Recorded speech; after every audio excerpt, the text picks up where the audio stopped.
The rain on Threnody Ridge did not fall so much as arrive, sheeting sideways off the mountain in silver ropes that hissed against the landing terraces of the Vale Academy. From the observation gallery, where the highborn students gathered to watch the newcomers stumble off the transport, the storm looked like a curtain drawn across the whole valley. And the girl who came out first into that curtain looked, to the students watching, like a mistake. She was small. That was the word that traveled through the gallery in a dozen languages and 100 private frequencies. Small, small. Is that one of them? Is that a human? She wore a coat 2 sizes too large that some quartermaster on the frontier had pressed into her hands, and she carried a single canvas bag that had clearly been mended by hand. And she stood in the downpour with her chin up and her eyes moving across the towers and the terraces, and the great dark shapes wheeling far above the peaks as if she were counting them. Her name was Wren Callahan, and she was 14 years old, and she had come 900 light years to learn to ride the voltari. The voltari were the reason the Vale Academy existed. 6-limbed, broad-winged, each one larger than the transport that had carried Wren across the sky, they were the oldest partnership the Concord had, older than the treaties, older than the shared alphabet the member species had beaten out of their differences. Long before there were starships, there had been the voltari and the peoples who bonded with them, and something in that bond had taught the quarreling species of this arm of the galaxy how to trust across a gap. To ride one was to be trusted by something enormous that owed you nothing. To ride one well was the highest thing a young person could aspire to on 100 worlds. And humans, who had joined the Concord barely a generation ago, who were new and raw and small, had never produced a single rider of note. Wren knew all of this. She had known it since she was 7, watching a Concord envoy's mount fold its wings over a landing field back home on the colony at Dovetail, the great creature settling like weather taking a shape, and the human children had been herded back behind a rope while the envoy's daughter, a girl no older than Wren, had walked up to that mountain of muscle and put her hand on its jaw and been carried into the sky. Wren had not slept that night. She had lain awake with the shape of the thing burning behind her eyes, and she had decided with the terrible wholehearted certainty of a child that she would do that. Not watch it, do it. 7 years of work had carried her to this terrace in the rain. 7 years of chores traded for lessons, of studying Concord xenobiology by lamplight after her shifts in the colony's greenhouses, of writing letter after letter to an admissions board that did not answer, and then answered with a no, and then, once, answered with a maybe if she could pass the entrance trial. She had passed it. She had passed it by a margin so thin that the examiner had checked the result 3 times, and she had cried in the transport lavatory for an hour afterward where no one could see. And now she was here, and the highborn students in the warm gallery above were laughing at her coat. Among them near the front stood Sethro Vaunt. He was of the Eric, the tall crested people whose homeworld had been the Concord seat for 1,000 years, and he wore his lineage the way other students wore their coats. His crest, a fan of iridescent quills that ran from his brow to the nape of his long neck, was the deep court blue of an old house, and he kept it groomed to a gloss. He was 17 in his final year, and he was the finest young rider the Academy had produced in a decade. Everyone agreed on this. Sethro agreed on it most of all. He had bonded his voltari, a magnificent storm-gray male named Ilthrin, in a single afternoon, and he had won the junior standings 3 years running, and he expected, with the flat confidence of someone who had never been made to doubt, to win the ascension when it came. The ascension was the reason the students watched the newcomers. It was the great trial of the Academy, run once a year off the sheer face of the ridge, and it was the only thing that mattered. A rider and a bonded voltari launched from the highest terrace and flew a course through the storm-racked spires of the mountain, a course no instructor set, because the mountain set it, the winds and the downdrafts and the killing gaps between the stone teeth changing hour by hour. There were no rules except the finish line, a stone arch at the summit called the keyhole, And the reason the whole Concord watched the Ascension broadcast was that the trial did not reward the fastest voltari or the strongest rider. It rewarded the truest bond. A rider who commanded fear could not fly that course. A rider who did not truly know the mind under them would be thrown into the rocks. Every year someone was. Sethro watched the small human count the towers, and he smiled and he said, loud enough for the gallery, "They've sent us astray." The laughter came easily. It always did around him. "Look at her," he went on, warming to it. "They let anything into the Concord these days. 900 years my house has flown that mountain, and they put a creature like that on the same terraces." He tilted his crest, the Eric gesture of amused contempt. "She'll wash out by the frost. I'll wager my saddle on it." No one took the wager. It seemed too obvious to be worth anything. Down on the terrace, the rain running cold down the back of her neck, Wren finished counting the voltari wheeling above the peaks. There were 9 of them up there, riding the storm for the joy of it, and she watched the smallest one, the one at the back, the one that kept peeling out of the pattern and having to labor to catch up. She did not know yet that she would come to know that one better than she knew herself. She only noticed that it was the one that struggled, and that it kept coming back to the group anyway, and something in her chest turned over at the sight. A proctor came out into the rain then, a stout 4-armed Danu with a data pad and a poncho, and began sorting the newcomers by their intake numbers. Wren was 91. She fell into the line where she was told, and she followed the wet backs of the other new students up a switchback stair into the belly of the mountain. And she did not look up at the gallery, because she had learned long ago that when people are laughing at you, the worst thing you can do is give them your face.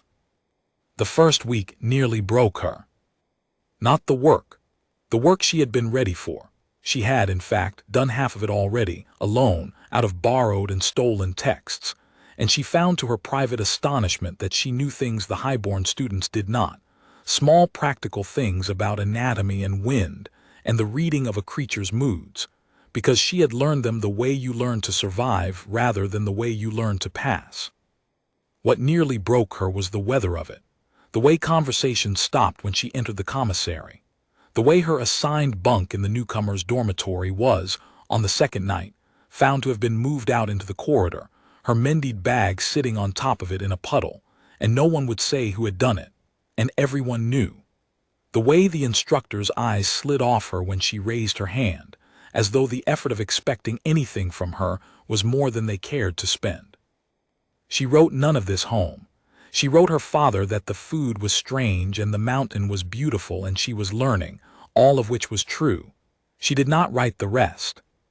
She lay in the corridor that second night with her coat for a blanket, and she looked at the ceiling, and she made herself a promise she had made before, on the transport in the greenhouse in the long dark of her childhood, not to argue with them, to answer them.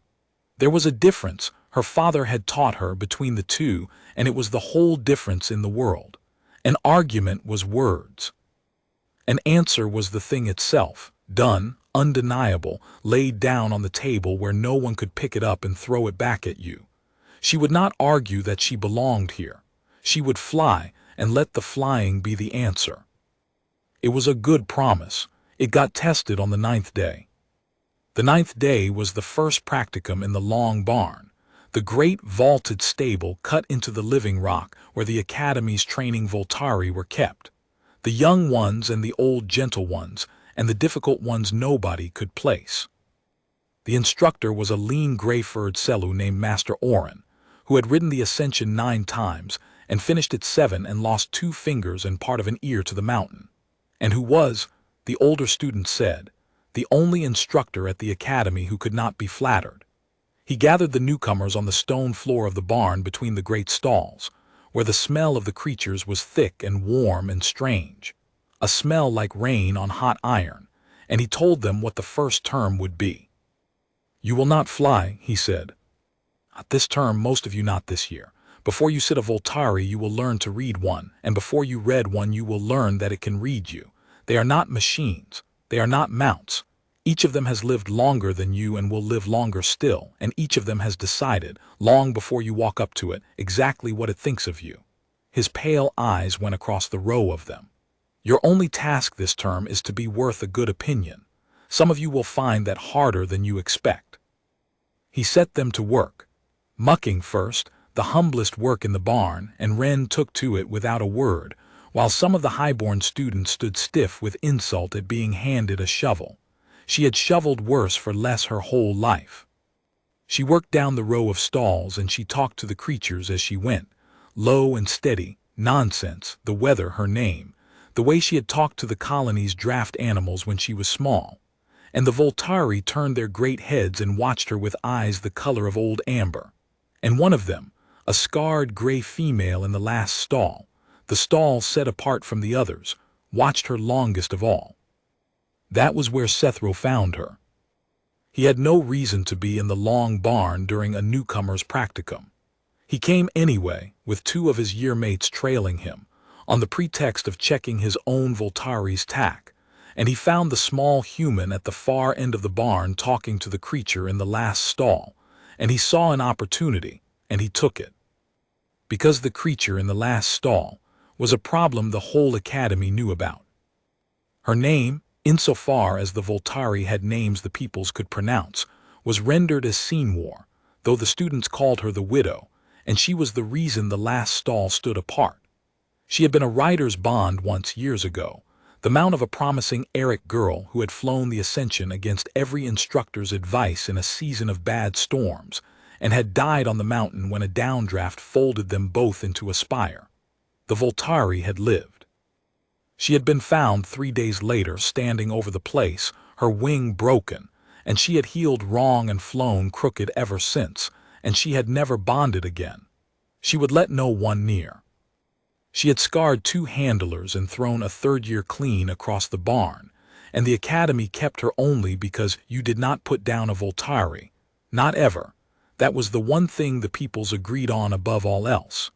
So she stood in the last stall, crooked-winged and alone, waiting for something that was not coming, and everyone had long ago stopped waiting with her. And here was the human girl, 91, with her hand not quite touching the stall rail, talking to the widow as if she were an ordinary creature. "Careful," Sethro said, and his voice was smooth and carrying and pitched to gather an audience. "That one kills." Wren did not startle.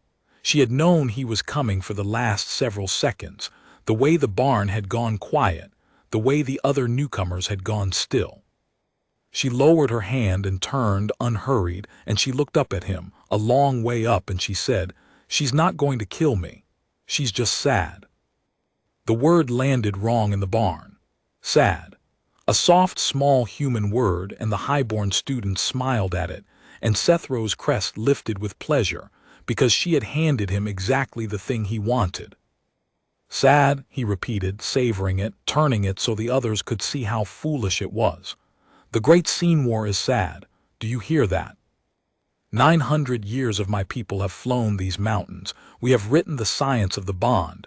We have books on the neurology of these animals older than your entire species, and the human tells us this voltari is sad." He stepped closer, and his year-mates spread out a little, the way people do when they expect a show. "Tell me, 91, since you can read her so well, what is she thinking right now?" It was a trap, and Wren knew it was a trap, and she felt the whole barn waiting for her to fall into it. If she answered, she would be a fool who thought she could read a creature that had defeated trained handlers. If she did not answer, she would be a coward who had made a claim she could not stand behind. Sethro had built the trap well. He was good at this, better at this than at almost anything except flying, and he had spent his whole life learning exactly where the joints were in another person's dignity. Behind Wren, in the last stall, the widow shifted her weight. The great crooked wing rasped against the stone, and Wren, who had spent 9 days being talked around and looked past and moved into corridors in the rain, felt something in her go very quiet and very clear. She did not look at Sethro. She turned back to the stall, and she looked at the scarred gray female, at the amber eye fixed on her, at the wing that had healed wrong, and she was quiet for long enough that the smiles began to falter. Then she said, in a voice that carried further than she meant it to because the barn had gone so silent, "She's thinking that everyone who looks at her sees the day she couldn't save her rider, and she's waiting for one person to walk up who sees anything else." The barn did not laugh. For a moment no one said anything at all. The rain drummed on the rock far overhead. Master Wren, who had come to the mouth of the aisle without anyone noticing, stood very still with his ruined ear turned toward the last stall, and his pale eyes had narrowed, and he did not speak. And the widow, the killer, the widow that let no one near, lowered her enormous scarred head over the rail of the stall, and with a slowness that made two of the watching students take a step back, pressed the flat of her jaw against Wren Callahan's shoulder. The touch lasted only a moment. Then the widow lifted her head and drew back into the shadow of her stall, as if embarrassed by what she had done, and the barn came slowly back to life around the frozen tableau of it, the shuffle of feet, the low murmur, someone letting out a breath they had been holding. Sethro recovered fast. He was too well schooled to let his face show what had happened there in front of the newcomers, and what had happened, though no one would have said it aloud, was that he had been beaten. He had set a trap, and the small human had walked through it and come out the other side with the unbondable voltari's jaw against her shoulder, and every student in the barn had seen it. So he did the thing that people like Sethro do when they have lost a small contest in public. He made it into nothing. "A parlor trick," he said, and his crest smoothed back down into its glossy court blue. "The beast is old and half-mad. It would nuzzle a feed bucket if you stood still long enough." He turned away, gathering his yearmates with a flick of his fingers, and as he went he added over his shoulder in the light, careless tone that is more cutting than any shout, "Enjoy your feed bucket, 91. It's the closest you'll come to flying." The yearmates laughed, dutiful, and the three of them walked out of the long barn, and Wren stood by the last stall with her heart going hard and the warm ghost of the widow's jaw still on her shoulder, and she understood two things at once. The first was that she had made an enemy who would not forget. The second was that she did not care, because the second thing was so much larger than the first. She had touched it. The thing she had crossed 900 light years for, the thing that had lived behind her eyes since she was 7, had reached out of the dark and touched her back. Master Wren said nothing that day. But when the practicum ended and the newcomers filed out, he stopped Wren at the mouth of the aisle with one gray hand, and he looked at her with his narrow, pale eyes for a long moment, and he said only, "Where did you learn that?" "Learn what, sir?" "To wait." He studied her. "Everyone who comes to that stall wants the creature to prove something about them. You wanted nothing from her. That is not a thing that can be taught, or it is, but it takes most people 40 years and a great deal of grief." He let go of her shoulder. "Muck her stall tomorrow. She'll let you now, I think. Don't make anything of it. Just be there and be dull and let her get bored of being afraid of you." "Yes, sir." "And Callahan," he was already turning away, "Vaunt is the best flyer in this academy. He will also spend the rest of the year finding ways to remind you that you are nothing. Do not let him teach you to believe it. That is the only way he wins." She did not fully understand that then. She understood it by the frost. The term turned, as terms do. The rains gave way to the first hard cold, and the peaks put on their winter armor of ice, and the newcomers who were going to washed out, one by one, some for lack of skill and more for lack of will.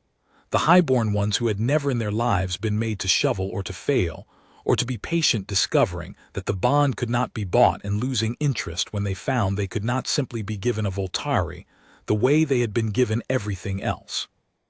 Wren did not wash out. Wren mucked the widow's stall every morning before the bell, in the dark and the cold, and she talked her nonsense, and she was dull, gloriously dull, and she let the creature get bored of being afraid of her. It took 19 days for the widow to eat from her hand. It took 40 for the great crooked-winged female to lower her head, unasked, so that Wren could reach the soft place behind her jaw where the old harness had chafed and never quite healed, and to sigh, an enormous rolling sigh that stirred the straw across the whole stall, when Wren worked the stiffness out of it with her small, strong fingers. It took most of the winter for the thing that both of them were pretending not to hope for to happen at all. And it happened without either of them deciding it. That was the way of the true bond, Master Oren said, when it happened at all, which was rarely. It could not be willed. It could only be allowed. One gray morning near the turn of the year, Wren came into the barn before the bell as she always did, and the widow was waiting at the stall rail, which she had never done, watching the aisle for her, which she had never done. And when Wren came into view, the great creature made a sound low in her chest that Wren had never heard a voltari make, a rolling three-note call, soft, questioning, and Wren stopped dead in the cold aisle with her breath clouding in front of her. And she understood that she was being asked something. She did not know the answer in any language. She only knew that her whole body said yes. She walked down the aisle and she opened the stall and she stepped inside, which she had never done, and the widow folded her great scarred neck down and around Wren like weather taking a shape, the way the envoy's mount had done on the landing field at Dovetail when Wren was 7 years old, and Wren stood inside the curve of that enormous warmth with her face against the gray hide that smelled of rain on hot iron, and she cried, the way she had cried in the transport lavatory. But this time it was not the same crying at all. That was the morning she stopped calling the creature the widow, even in her own mind. She did not use Senor either, the name of the girl who had died, because that name belonged to a grief that was not Wren's to carry. She found a new name. She called her Ash, for the gray of her, and for the thing that is left when a fire has burned everything it can burn and still, somehow, holds heat. Master Oren found out the way he found out everything, by noticing. He came into the barn that afternoon and he saw the human girl inside the last stall with her arm over the neck of the voltari that had killed 2 handlers and thrown a 3rd year across the floor, and the voltari was leaning into her, and he stood very still for a long time. Then he crossed the barn and he looked into the stall, and Ash lifted her head and looked back at him, and did not warn him off, which she had warned off every living thing for 4 years, and Master Oren, who had ridden the ascension 9 times and finished it 7, felt something move in his old chest that he had thought was long since dead. "Well," he said quietly, "well, well." He did not congratulate her. That was not his way, and besides he understood that congratulation would have cheapened it. He said, "You'll ride her then." It was not a question, but Wren answered it as one. "If she'll have me. She flies crooked, sir." "The wing." "I know how she flies." He came into the stall slowly, and he laid his ruined hand on Ash's shoulder, and the creature suffered it, watching Wren the whole time as if to check that this was allowed. "That wing healed around the break instead of through it. She'll never fly straight again. She compensates.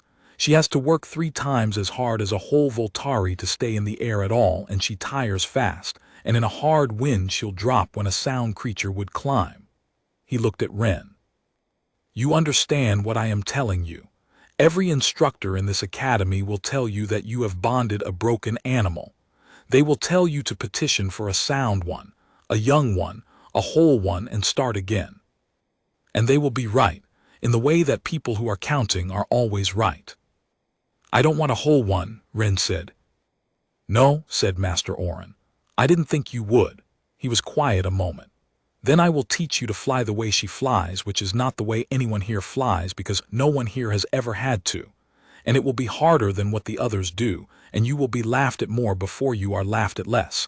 And there is a real chance, Callahan, that you will get the 2 of you killed on that mountain, because it is not a forgiving mountain and she has already been folded into it once." He held her eyes. "Knowing all of that. Still." And Wren Callahan, 14 years old, looked at the gray creature leaning into her, and she said, "Still." She learned to fly that winter and into the long thaw, and it was everything Master Oren had promised. It was harder. Ash could not do what the sound voltari did. She could not simply power up out of trouble, could not muscle through a bad wind, could not climb on strength alone. What she could do, Wren discovered, over weeks and then months of dawn flights out over the lower valleys where no one came to watch, was read the air. Because ash could not fight the wind, she had spent 4 crooked years learning to use it, to find the rising columns of warm air off the sunward slopes and ride them up for free, to slip sideways into the lee of a spire and let the mountain's own turbulence carry her where a straight-flying voltari would have had to labor. She flew the way water flows downhill, always finding the path of least resistance, and it was slower, and it was subtler, and it was, Wren came to understand, a completely different art from the one the Academy taught. Master Orin taught it to her, because it was the only art he had left.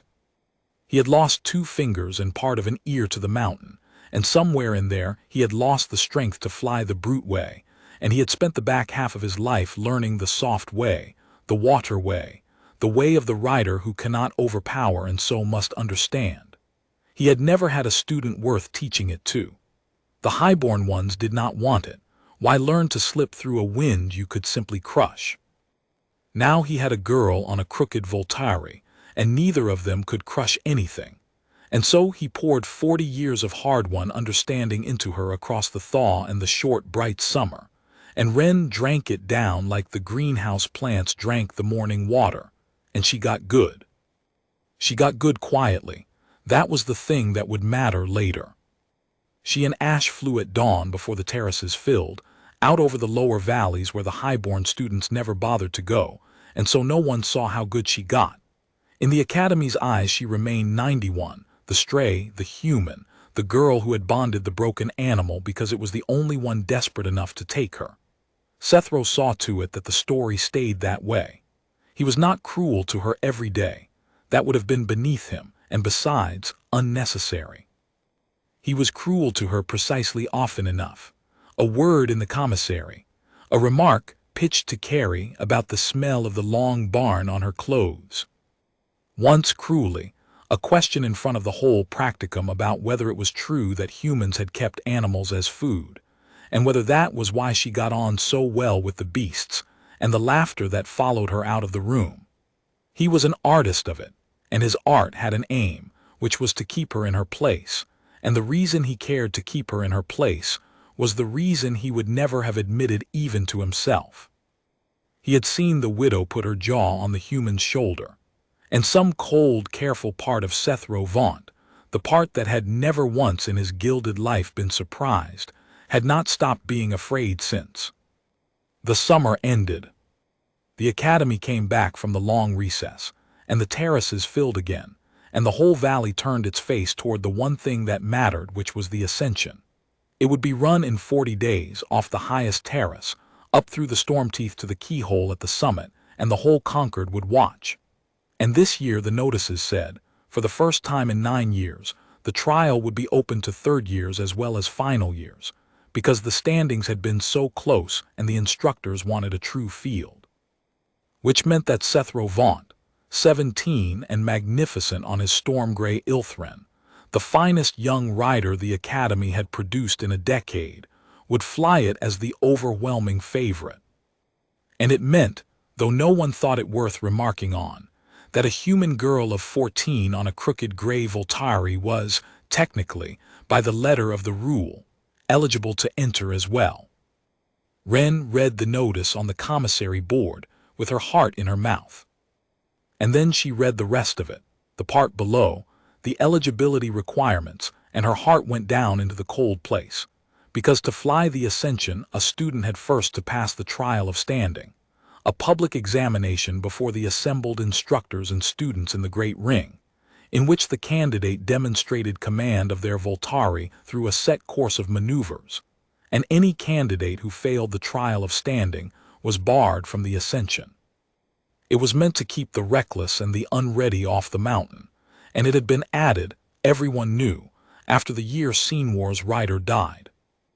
And the trial of standing was judged in part by the final year students, including this year the head of the final year cohort, including Sethro Vaunt. She almost did not enter. She stood before the board and she did the arithmetic of it, the way she had learned to do arithmetic about her own hopes, coldly, so they could not hurt her by surprise. Ash could not do the trial's maneuvers, not the way they were meant to be done, the tight powered turns and the hovering displays that showed off a sound voltari's strength. Ash would look clumsy. Ash would look broken. And Sethro would be sitting in judgment, and Sethro would fail her, and he would do it with a straight face and a reasonable-sounding cause, and the whole academy would watch the human girl and her broken animal be turned back at the gate, and that would be the story of her forever. She almost did not enter. She went to the long barn instead in the dark, and she stood in the last stall with her face against Ash's gray neck, and she said, out loud into the warm iron smell of her, "He's going to make me look like a fool in front of everyone. That's the whole thing he wants. And if I don't try, he doesn't even have to." Ash breathed her enormous breath, and stirred the straw, and did not answer, because she was a voltari and not an oracle. But somewhere in the middle of that long night, standing in the dark with the creature nobody else had wanted, Wren remembered her father's difference. The difference between arguing and answering. An argument was words. An answer was the thing itself, done, laid down on the table where no one could pick it up and throw it back. Sethro wanted to humiliate her in front of the whole academy. Fine. Let him try in front of the whole academy, because the great ring where the trial of standing was held was the one place where the thing she had built in the dark of the lower valleys, the water flying, the soft art, the deep, quiet, impossible bond with a broken creature that leaned into her like weather taking a shape, could be laid down on the table in front of everyone. Not argued. Answered. She put her name on the board before the bell rang. 91, Callahan, Wren, human, voltari, Ash. And 40 days later, in the packed and roaring great ring, under the eyes of the whole academy and every instructor and the cold, blue-crested judgment of Sethro Vaunt, she found out exactly what he had planned for her. The great ring was a bowl of stone open to the sky, a natural amphitheater the first academy builders had carved and smoothed into tiers 1,000 years before, and on the day of the trial of standing it held more bodies than it had any right to. Every student, every instructor, visitors from 3 worlds who had come early for the ascension and stayed to watch the winnowing. The tiers rose gray and packed on every side, and above them the winter sky was the hard, bright blue that comes after a storm has scrubbed the air, and in the center of it all was the flat, sanded floor of the ring, where a rider and a voltari would show what they were. The trial ran in order of intake. Wren, 91, was near the last, so she sat through the whole long morning in the cold with Ash folded and waiting behind her in the staging yard, and she watched 40-odd candidates fly the set course, and she learned 2 things. The first was that most of them were good. Not brilliant, most of them, but competent, drilled, their sound young voltari powering through the maneuvers the way they had been trained, and the crowd murmured its approval, and the instructors made their marks. The second thing she learned was worse. She learned what the course was for. The trial of standing had 6 maneuvers, and every one of them was built to display strength. The vertical climb straight up from a standing launch, 500 feet on power alone. The hover, a full 10-count motionless in the air which took a sound voltari's whole strength to hold and which Ash, who could not hover, who had to keep moving to stay up at all, simply could not do. The powered turn at the pylons, tight and hard, wingtip to the sand. The course was a hymn to exactly the kind of flying Ash could not do, and Wren, watching it, understood that whoever had designed it, or whoever had chosen this particular version of it for this particular year, had chosen it to break her before she ever reached the mountain. She looked up once at the judges' tier. The instructors sat in the center, Master Oren among them, his ruined face unreadable, and to their right sat the final year cohort in their dark flying leathers, and at their head sat Sethro Vaunt, his court blue crest catching the hard light, and he was not looking at the candidate in the ring. He was looking at the staging yard. He was looking at her. And when he saw that she had seen him, He smiled and inclined his head, the small courteous nod of a host welcoming a guest to a room, and Wren understood that he had not left this to chance. He had put himself on the judging panel. He had made certain the course would be this course. He had built the whole apparatus of this morning into a machine for one purpose, and the purpose was to be sitting there, in front of the whole Concord, when the human girl and her broken animal failed. Her hands were shaking. She put them flat on her knees and made them stop. Master Oren had told her the night before in the barn the only thing he could tell her. You cannot fly their course, he had said, so do not try to fly their course. If you try to make Ash do what Ilthrin does, she will fail at every gate and you will both look exactly as small as he wants you to look. He had gripped her shoulder with his three-fingered hand. The rule says you must complete the 6 maneuvers.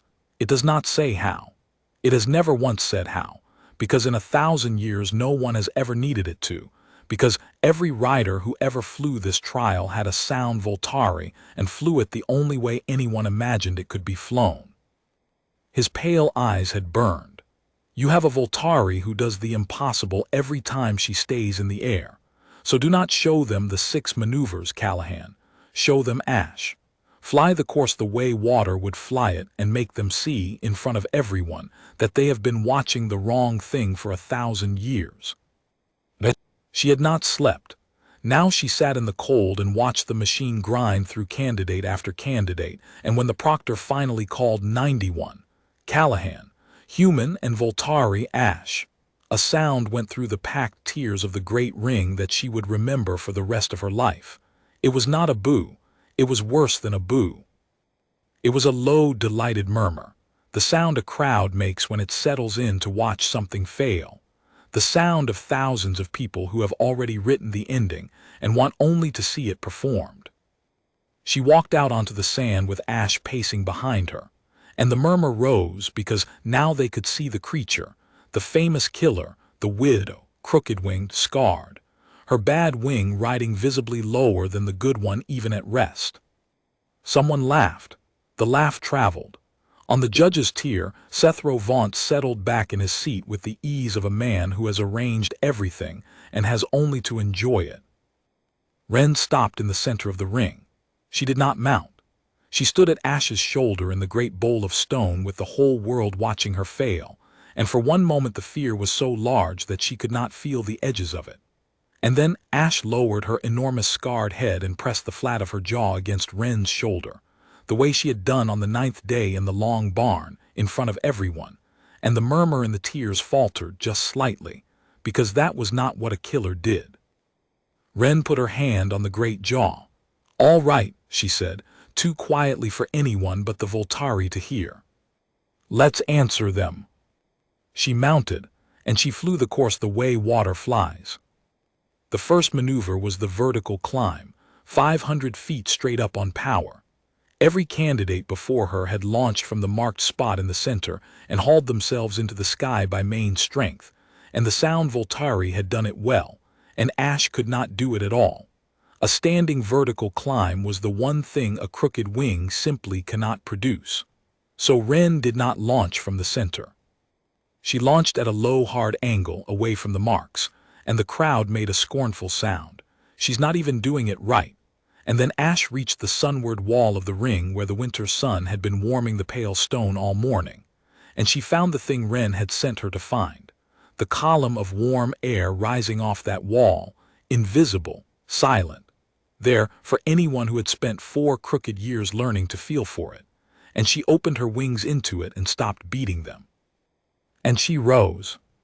She rose without effort, without power, spiraling up the invisible column of warm air off the sunward wall, 500 feet, 600, higher than any candidate had climbed all morning, her wings held still and wide, riding the mountain's own breath, and the scornful sound and the tears died in 10,000 throats at once.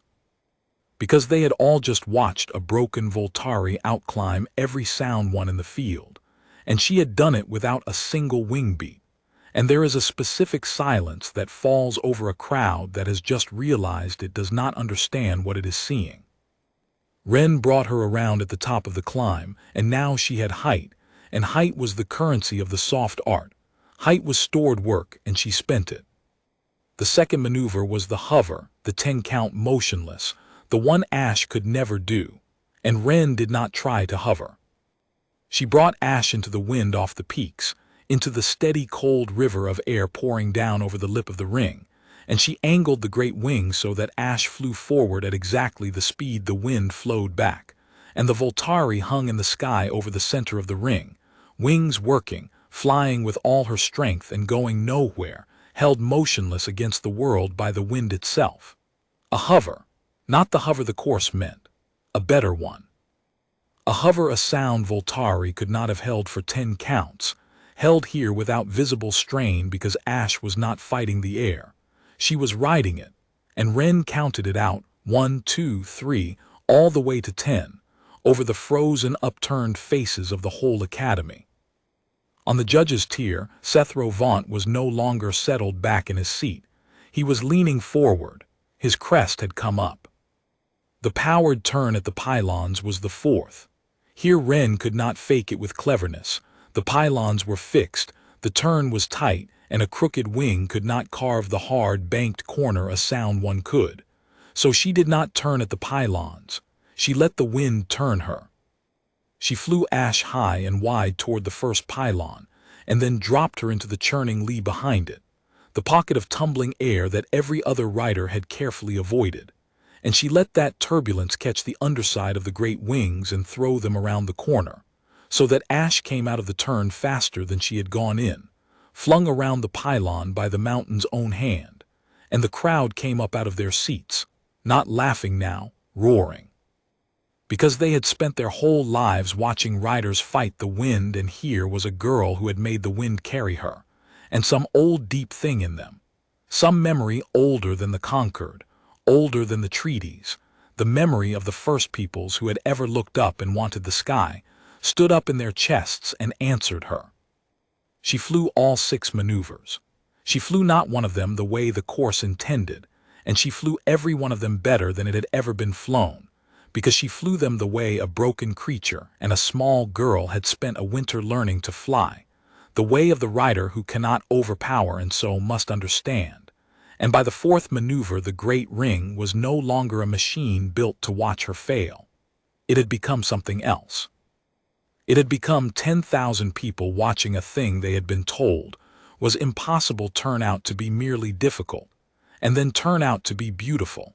And there is no crowd on any world that can hold its scorn in the face of that.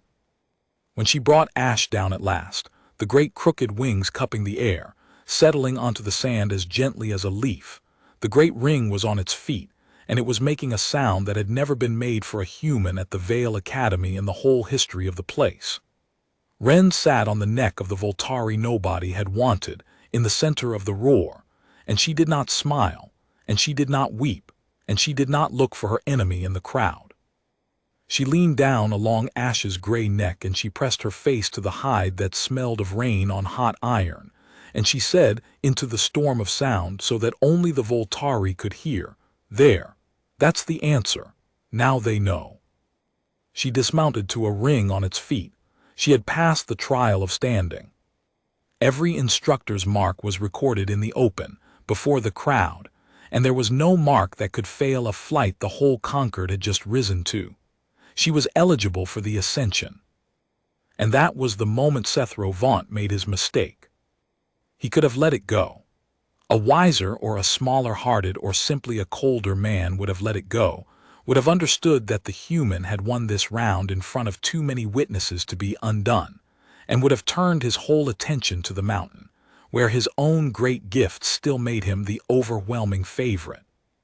But Sethro Vaunt had built the whole machine of that morning to see her fail, and she had not failed.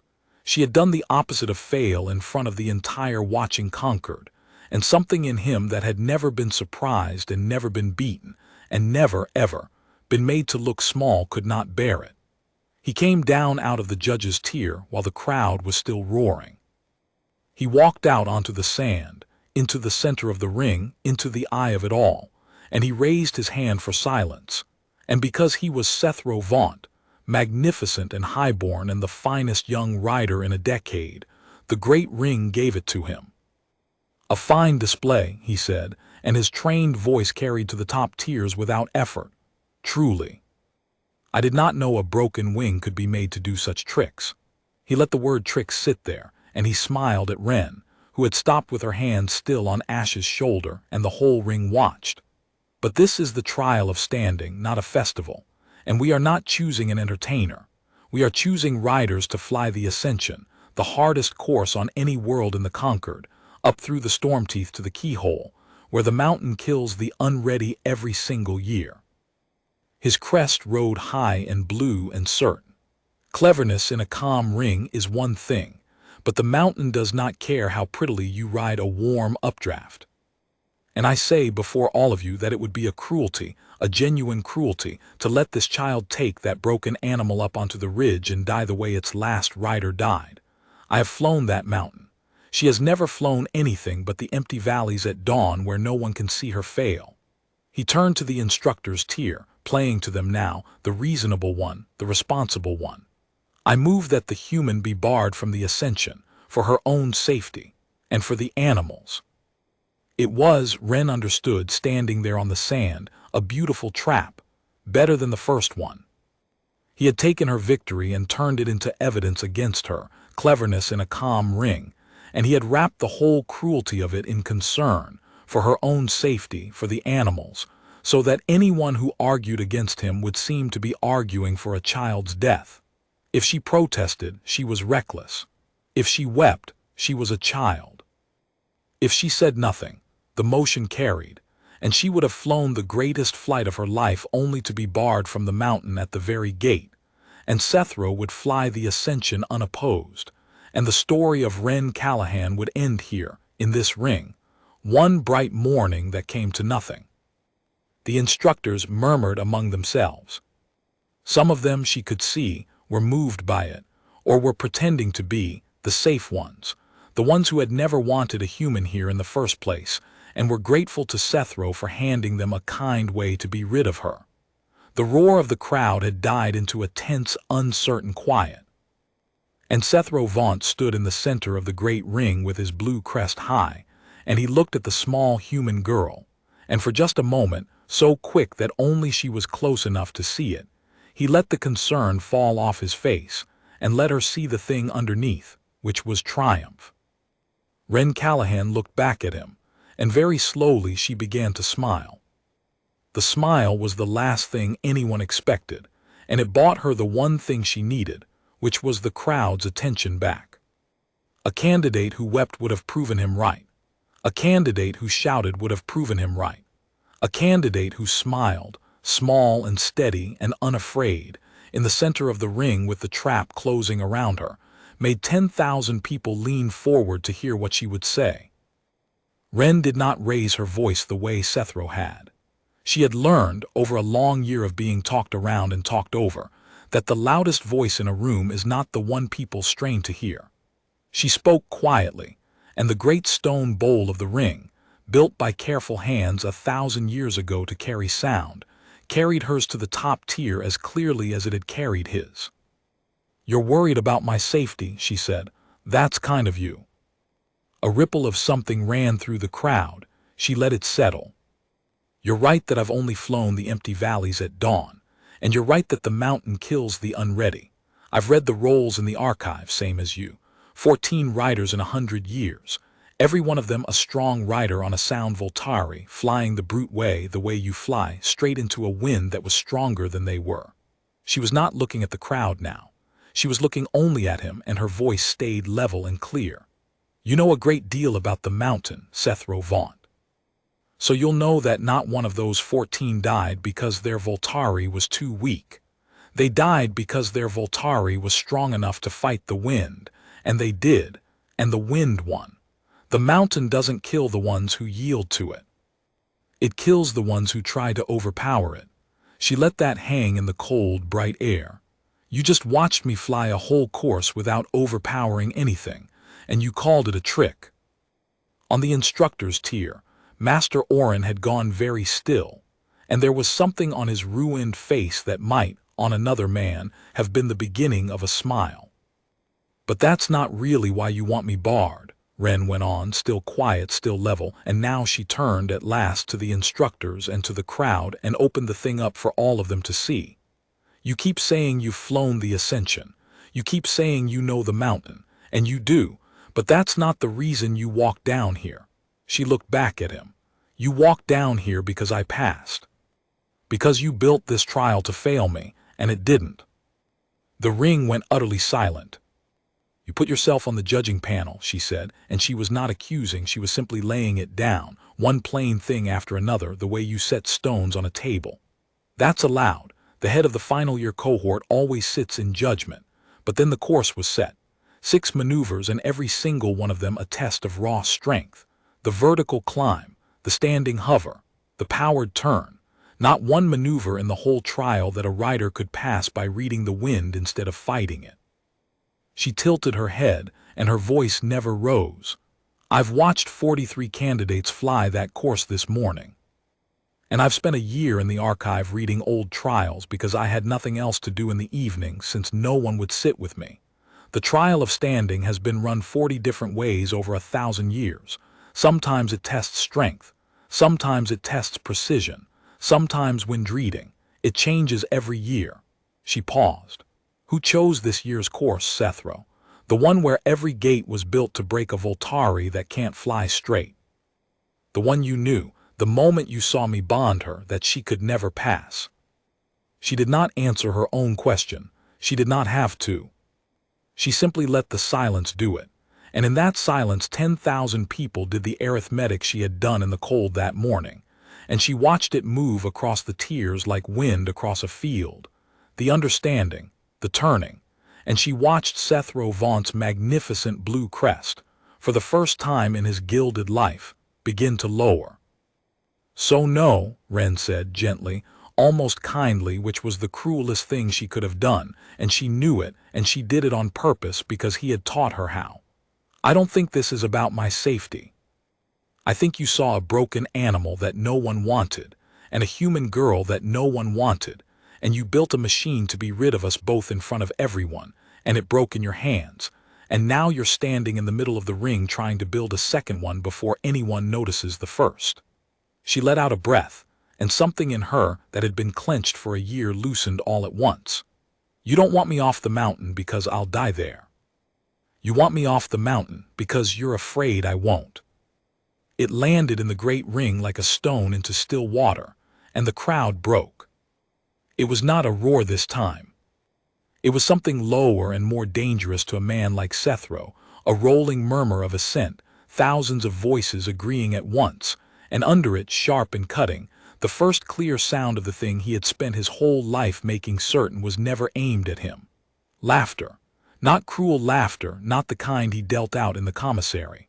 Worse. The laughter of a crowd that has watched a proud man overreach and be caught at it by a child. The laughter that no lineage and no crest and no 10 years of standings can shield you from, because it is not about your rank. It is about the plain fact that you have just been seen. Sethro Vaughant stood in the center of the ring in the ruin of his own trap. His crest was flat against his neck. He opened his mouth, and no reasonable-sounding thing came out, because there was no reasonable-sounding thing left. She had named the true shape of it in front of everyone, and any denial now would only be a second, smaller lie stacked on the first. He looked, for the first time since anyone at the academy had known him, exactly as small as he had spent a year trying to make her look. And Wren, who could have stopped there, who had already won more completely than she had dared to hope, did the thing that Master Oren would tell her afterward, was the moment he knew she would be dangerous on the mountain, because it showed she understood that a fight is not won until the other person cannot come back. She turned to the instructor's tier, and she raised her own voice at last just enough so that it rang. On the first day I arrived, she said, in the gallery above the terraces he made a wager. I heard about it the way you hear about everything here. He wagered his saddle that I'd wash out by the frost. She looked back at Sethro. The frost came and went. I'm still here. So I'll hold you to it and I'll change the terms because I don't want your saddle. The ring was silent, hanging on it. Withdraw the motion. Let me fly the ascension, the same course as everyone else, judged by the mountain, which doesn't care what species I am or how my voltari's wing healed. And when the day comes, I'll race you. You on Ilthrin, the finest voltari at this academy. Me on Ash, the broken one nobody wanted. She let the corner of her mouth lift. If I finish behind you, I'll never say another word. I'll shovel your stall for the rest of the term and thank you for the honor. But if I beat you to the keyhole, Sethro Vaunt, you'll stand up in this ring in front of everyone, and you'll say the words you're most afraid of. You'll say you were wrong about me. For a long moment, nothing moved in the great ring.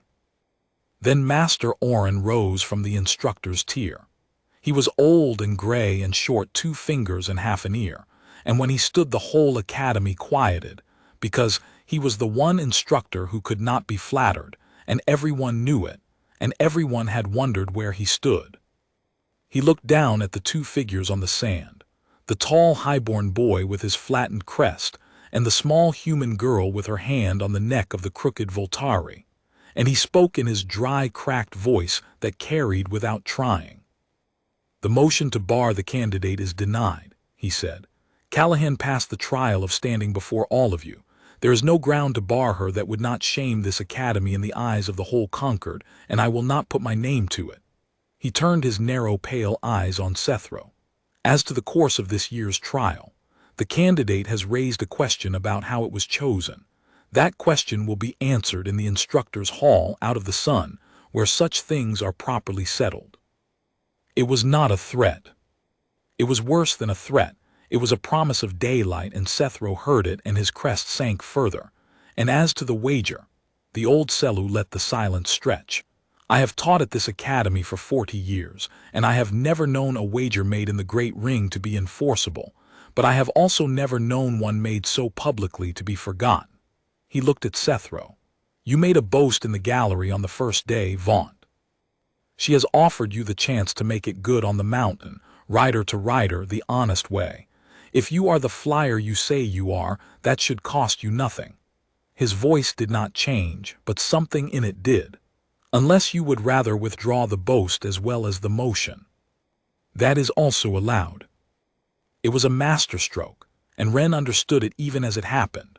Master Oren had left him no door that was not a defeat. Sethro could accept the race and fly it, and risk being beaten by a human girl on a broken voltari in front of the whole Concord. Or he could refuse it and withdraw both the motion and the boast, and be forever the boy who had made a great show of cruelty in the ring, and then, when offered the chance to prove himself, had backed away from a 14-year-old. Every eye in the great ring was on him. There was only one answer a proud man could give, and his pride, which had built the whole disaster of that morning, would not let him give any other. I accept, Sethro said. His voice was not smooth now. It was tight and low, and there was something raw in it that had never been there before. The ascension, rider to rider. He looked at Wren, and the mask was entirely gone, and what was under it was not triumph anymore, and was not quite hatred either. It was fear, naked and cold, the fear of a boy who has just realized, far too late, that he has staked everything he is on beating someone he does not understand. And when the mountain throws you into the rocks the way it threw her last rider human, I want you to know that you chose it. Not me. You. I know, Wren said quietly.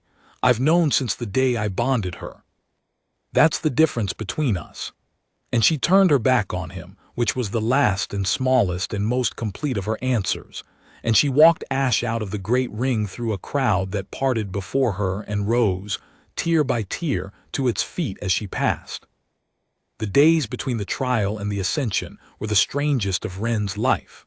The whole weather of the academy had changed around her, and she did not entirely trust it.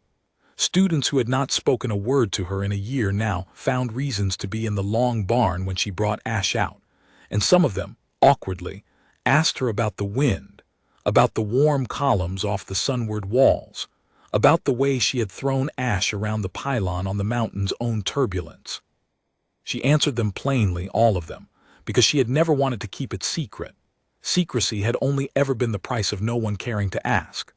A knot of the younger ones, The newcomers who would fly next year began to come to her dawn flights in the lower valleys to watch, and then to try, and Master Oren, who saw everything, said nothing about it, but he began to leave the barn's oldest and gentlest voltari saddled and ready in the mornings, which was as close as he came to blessing a thing. But she did not let the change turn her head. She knew in the cold, careful part of herself that did the arithmetic, that the crowd's love was a borrowed thing, and that she had bought it with a single bright morning, and that she could lose it all again on the mountain in the space of a few minutes if the wind was wrong. She had won an argument. She had not yet won the thing itself. The thing itself was still 40 days away, and then 30, and then 10, up on the storm teeth of the ridge, where Sethro Vaunt on his magnificent storm-gray Ilthrin would fly the brute way better than any rider in a decade, and where a crooked gray Voltari who tired fast and dropped in a hard wind would have to fly the perfect race of her life, and where the mountain, which did not care about any of it, which had already folded ash into a spire once, waited. She trained. She and Master Oren went up onto the lower shoulders of the ridge, higher than the empty valleys, into the real wind, and he taught her the mountain the way he had learned it across 60 years, where the killing downdrafts lived in the lee of the great spires, where the warm air rose off the sunward faces even in winter, where the storm teeth funneled the wind into rivers that could carry a wise rider up the mountain for free or smash a foolish one into the stone. And Ash, who had flown this mountain before, who had been born to it, who carried the memory of it in the wing that had healed wrong, began to remember. Wren felt it in her, a deep grim knowing, as they climbed higher toward the places the creature had not flown since the day her first rider died. The night before the ascension, Wren did not sleep. She sat up in the long barn in the last stall with her back against Ash's warm gray side, and the whole mountain silent and waiting beyond the barn's great doors, and she thought about her father, and the difference between arguing and answering, and she thought about the girl she had been at 7, held back behind a rope on a landing field while another girl flew into the sky.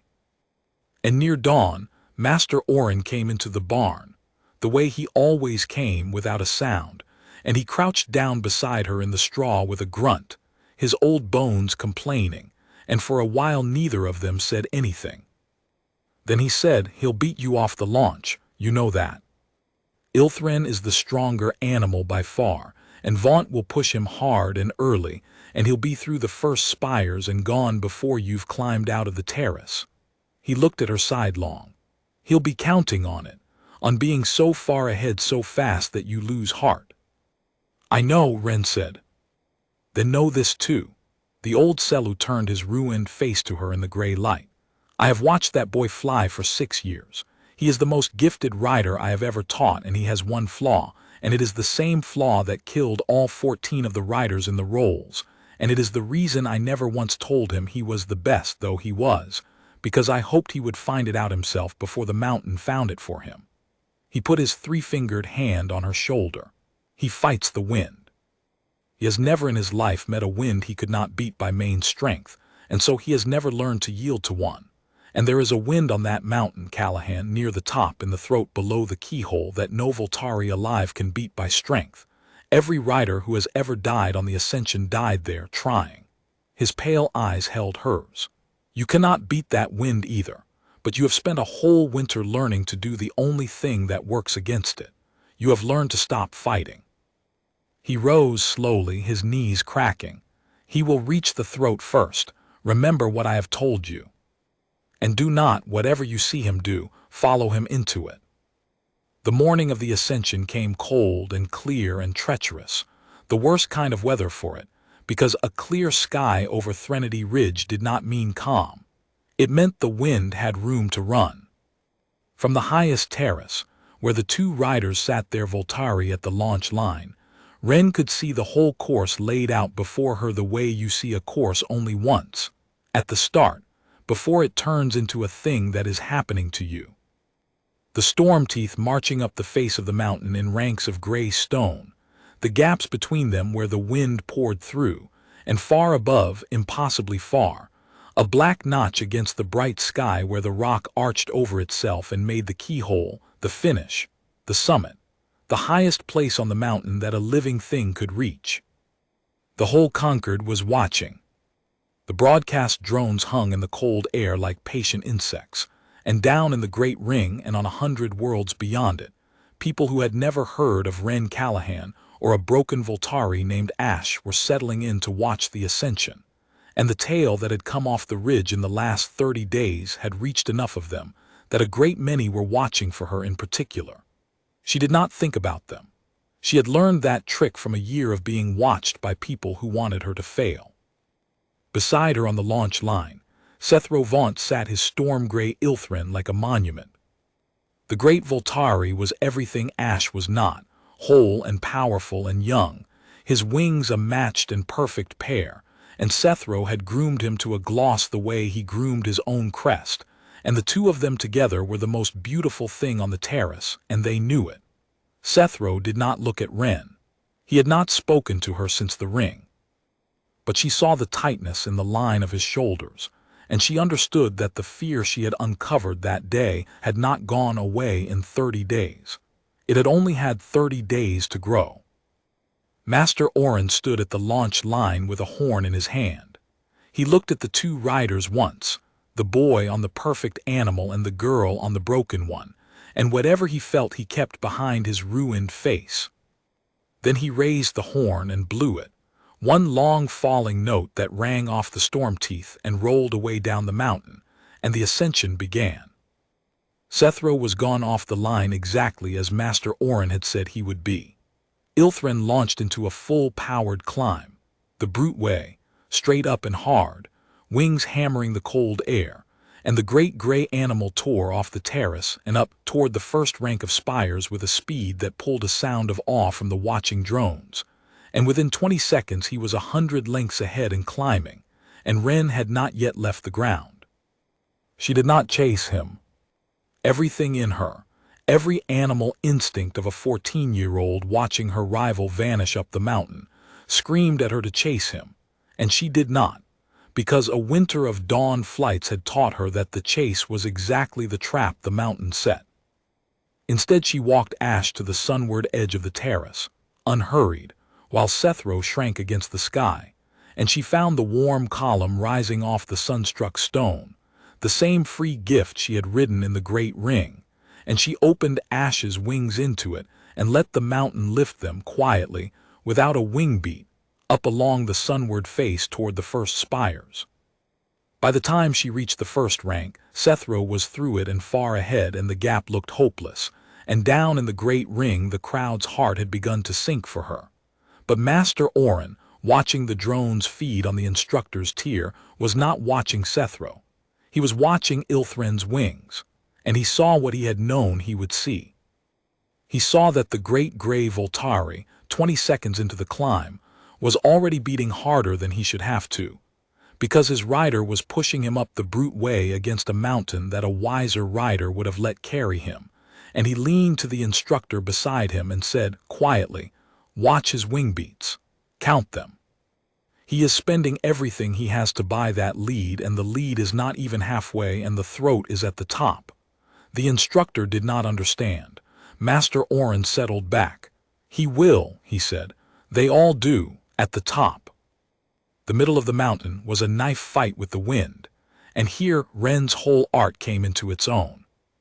Where Sethro drove Ilthrin in a straight hard line from spire to spire, fighting across every gap where the wind poured through, Wren flew the crooked path, the water path, letting Ash slide sideways into the lee of each spire to rest in the pocket of still air behind it, then catching the funneled river of wind through the next gap and letting it fling her across, the way she had thrown Ash around the pylon in the ring, spending the mountain's strength instead of her own.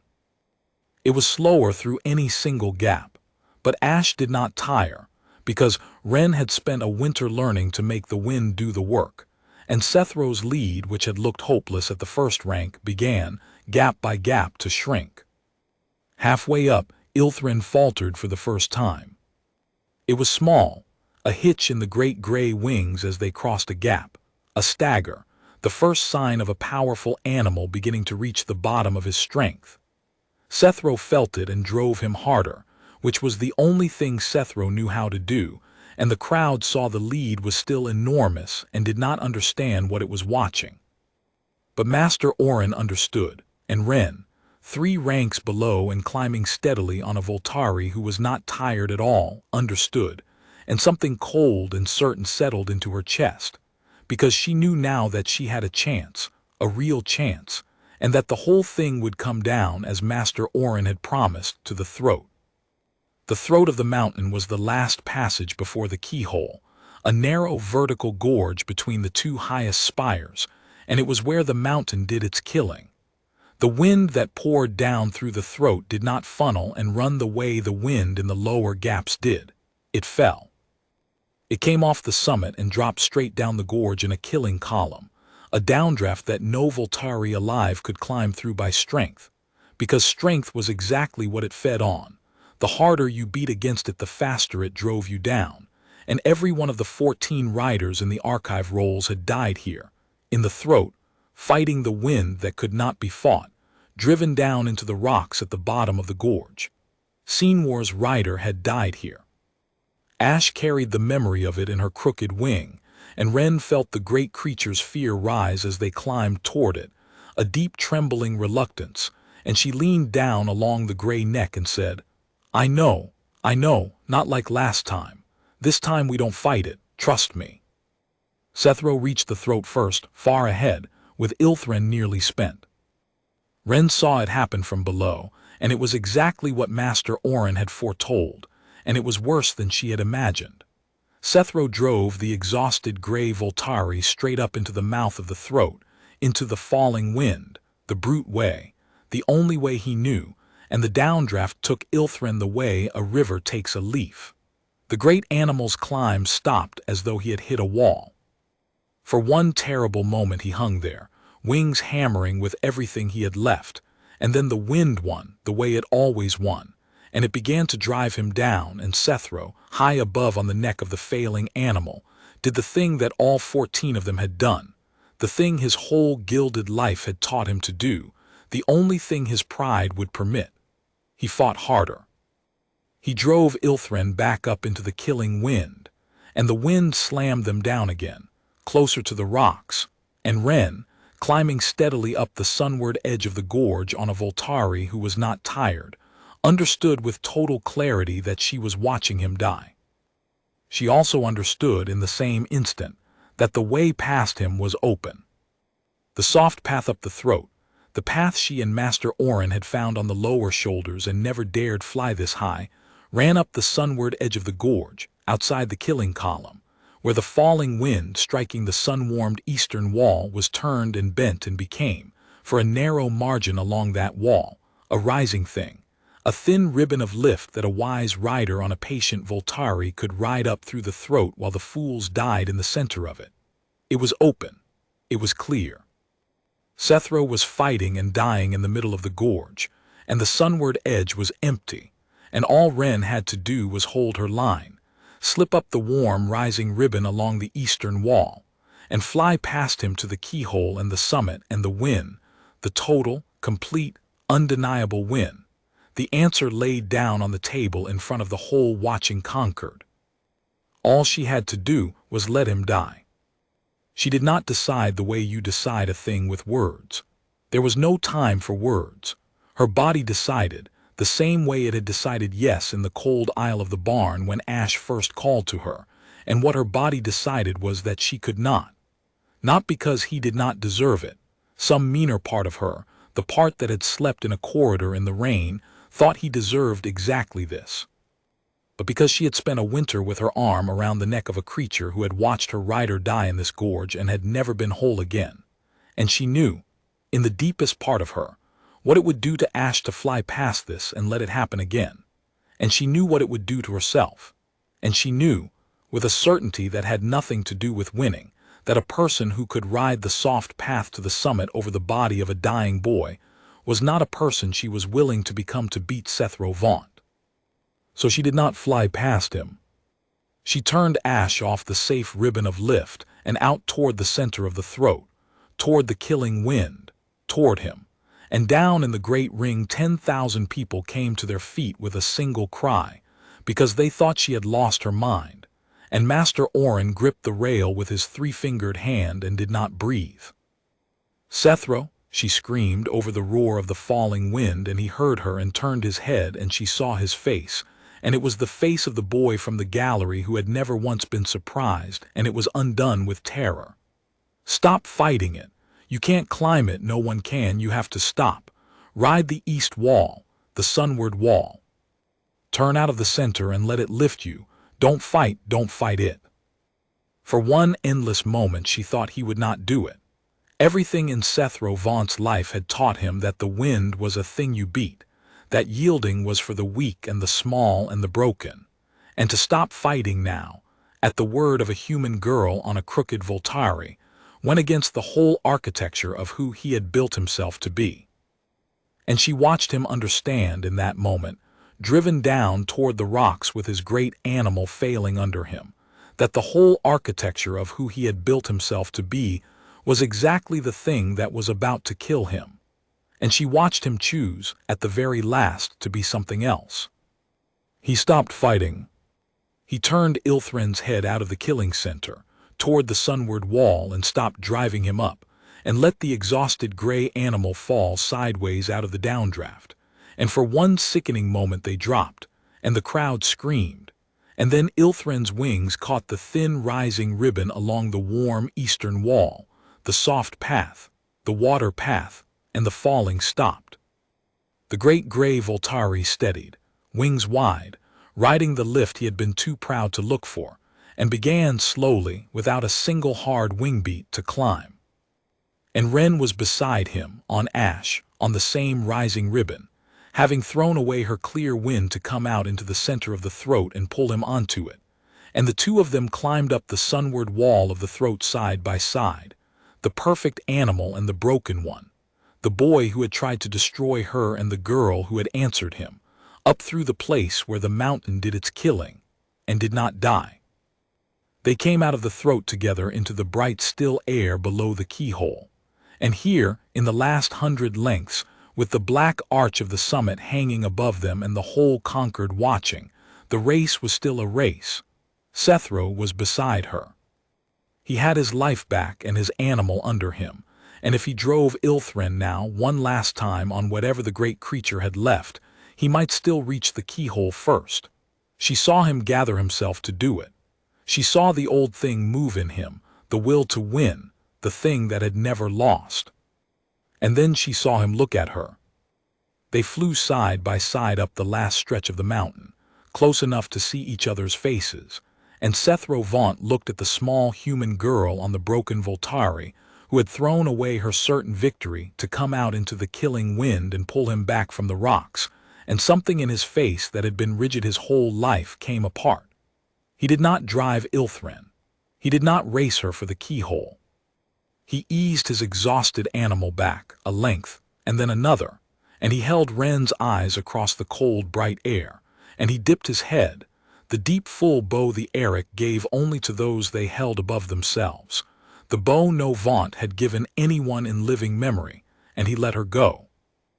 Wren Callahan flew ash, the broken one, the widow, the creature nobody had wanted, up through the black arch of the keyhole and into the summit sky first alone to the highest place on the mountain, and the whole Concord rose to its feet, and she leaned down along the gray neck that smelled of rain on hot iron and pressed her face to it and wept, and above the roar of the whole watching world she said, so that only the voltari could hear, "There, that's the answer, that's the whole answer. Now everybody knows." They held the closing of the ascension in the great ring, that evening, where it had all begun. And when the riders were called down onto the sand, and Wren stood with her hand on Ash's shoulder in the center of the great stone bowl, Sethro Vaunt walked out to her, in front of the assembled academy and the visitors from 3 worlds and the broadcast drones carrying it to 100 more, and he did not wait to be prompted, and he did not make it small. He turned to the packed and silent tears, and he raised his voice, the trained voice that could reach the top of the ring, and this time there was nothing smooth in it and nothing careful and nothing cruel. On the first day she came, Sethro said, I stood in the gallery above the terraces and I called her a stray. I spent a year finding ways to make her smaller. I built a machine in this ring to be rid of her, and when it broke I built another. And 2 days ago, on the mountain in the throat when she had won, when all she had to do was hold her line and let me fall the way the mountain has taken every proud rider before me, she turned into the killing wind and pulled me out of it and gave up the finish to do it, and then took it anyway because she is simply the better rider and the better person, and I was wrong. He turned to Wren, and he bowed again, the deep full bow, and he held it. I was wrong about you, Wren Callahan.